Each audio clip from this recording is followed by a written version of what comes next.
Welcome back to the channel. Let's go over this next item that I had picked up here recently. So I have a grease gun. I've got several grease guns actually. I got the little itty bitty one right there. I got another itty bitty one over there, and yeah, I got a mess here. But if you open that door right there, there will be another big one hanging up there, and it's just kind of hanging by kind of a nail, and it drips all over the place. It just drips, and I don't like it, and it's just annoying. But this is supposed to fix all that. So what is it? Well, it's a grease gun Caddy, and that's apparently the brand name.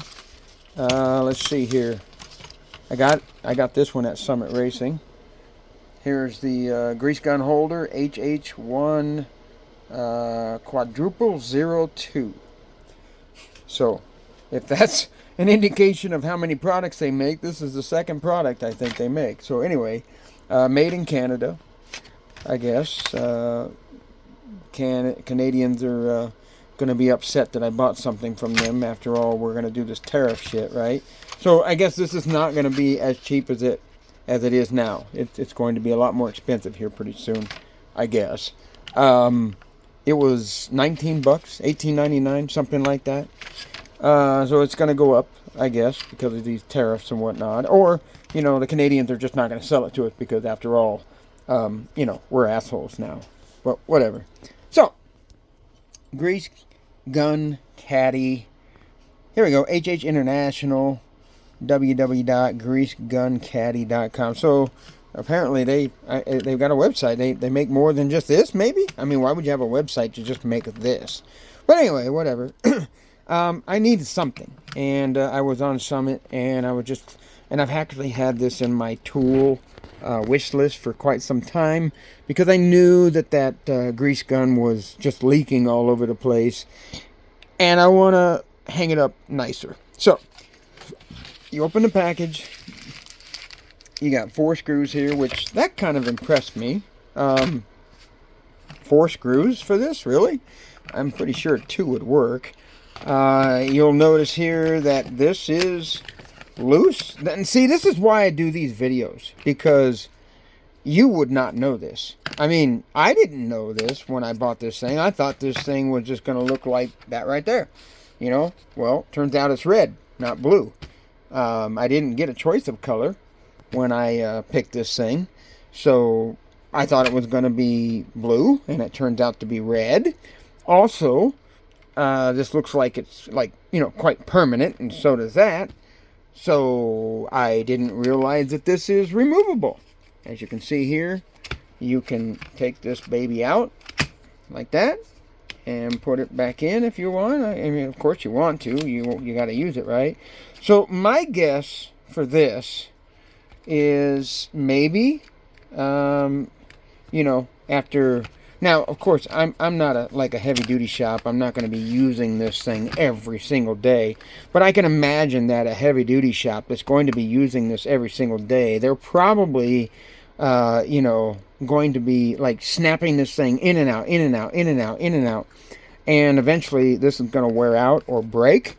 But also, I can also see how this part would be easier to mold separately than it would be to, you know, mold all this together at once. But again, also for replacement, especially this one here, that's going to be snapped in and out a lot in a heavy-duty shop. Plus this right here, you know, being something that could break off, I suppose that might also be the case. But I think this one here is more just the fact that this is easier to mold outside of, you know, this big old form. But also, I can see how this would be capable of removing it, so you can actually clean it. You know, maybe you take these screws or maybe, you know, like take these screws here, and then you could probably bend it out to get this, you know, sucker out of there. I don't know. It doesn't. Yeah, it's not going to bend. You're going to have to loosen this a little ways anyway before you can actually, because it's not going to bend. No way. But anyway, I'm assuming that that's the main reason why they do it this way, because these are easier to mold rather than the whole dang thing as it is. But I can also see that this here would be kind of good to take out if you wanted to clean it out, like just remove it and clean it really good. And again, you know, based on what I know about a heavy-duty style shop, something that's using something a lot, I can see how this would probably get abused and eventually broke, possibly. So then you'll probably want to replace that. So, I don't know. Maybe you go online and you find out you can buy these separately. Who knows? I have no idea. But this gives you an idea of what you get when you buy the grease gun caddy that is made in America. And this tray is designed to sit, as you can see, below the gun right there. So it will catch that leaky grease, that leaky oil that's going to leak out of there. And then, as you can see here, if you have the hose system, which I do, that you can wrap it around here and you can actually plug that nipple right there, and therefore when it leaks, it will also leak down into that tray as well. Oh yeah, there we go, dropping it again. Well, by golly, where'd it go? It's underneath there somewhere. But anyway, you get the idea. I'll get on my hands and knees here in a second after I turn the video off. But you have seen how this thing works. And there you go. You want the grease gun caddy. That's what you're going to be getting. I'm going to be installing it on the back side of that door here very shortly and hanging that gun up so I no longer have that oily, drippy, you know, scenario that's dripping on my floor. All right. Like, subscribe. Come back for more bullshit and the magic of disappearing shit. Because, oh, there it is. Fell over here. There we go. Wow. About to hit my foot just right. But anyway, there it is. And that's how it goes in there. Doing this all one-handed, of course. There you go. All right. Later, guys.